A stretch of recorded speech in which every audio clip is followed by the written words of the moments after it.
This is a tough guy world, and we have to control all of their movement and their behavior because that's the way you keep an institution safe for everybody who lives in it. We have everybody here. Murderers and rapists, sex offenders, drug addicts, everybody.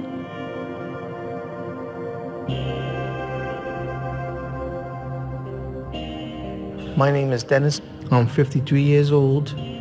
I'm serving a 15-year sentence for assaulting my wife. My name is Louis, 35, sold narcotics, since I was about 13 or so. My name is Juan. I'm 34 years old. I'm here for second-degree murder.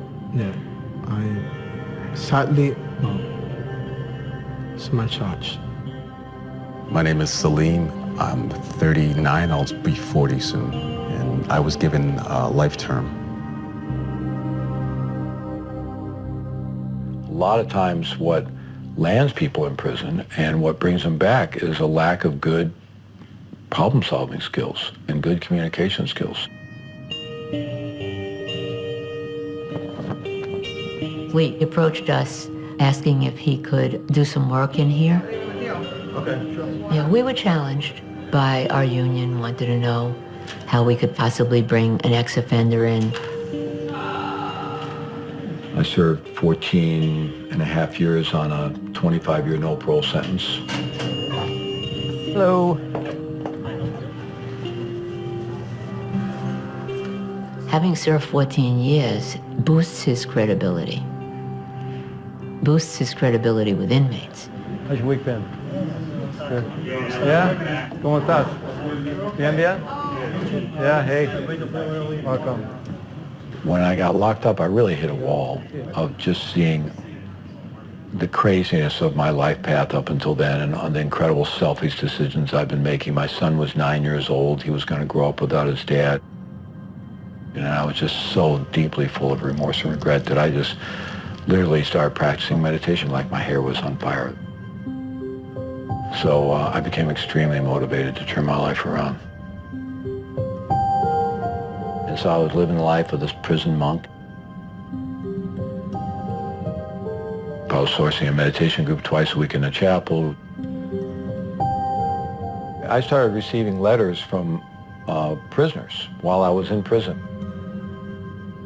I had published some articles. People knew about me out in the world a little bit. And they started sending some of these letters to me, thinking I would know what to do with them. I worked in the education department. I had access to a copy machine. I would copy articles out of books and I'd put together a little thing and I'd send it off to a prisoner. So it started off that way, and I decided it was a much bigger deal than I could do for my prison cells. You know, I think we have a co-creative relationship with our life. We can't control other people, we don't control life, but is there some relationship between what we put out and what comes back? Freedom, before I came here, was just another word. I'd never been to prison before. All you know is what the media and the movies say about prison, you know? Take care of yourself, man. Somebody's gonna try to, take your manhood or something, you know what I mean? I'm thinking I'm gonna come in here and fight the world.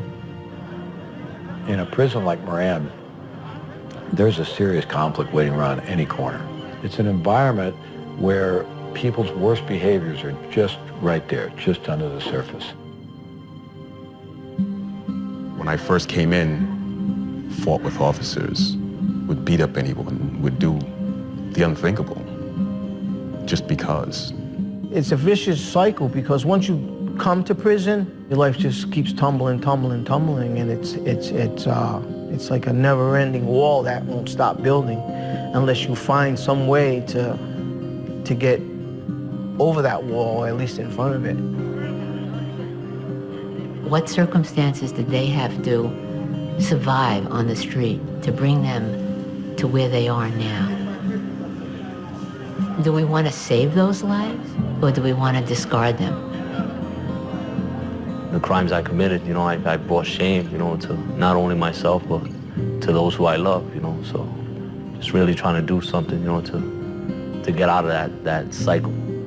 Somebody's giving us an opportunity, you know, just to meditate and connect ourselves. And that's, you know, that's it's golden, you know.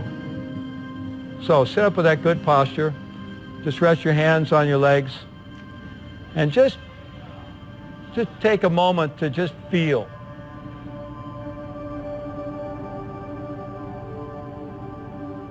I mean, I've always thought that the people who survive are so much stronger than I could ever be.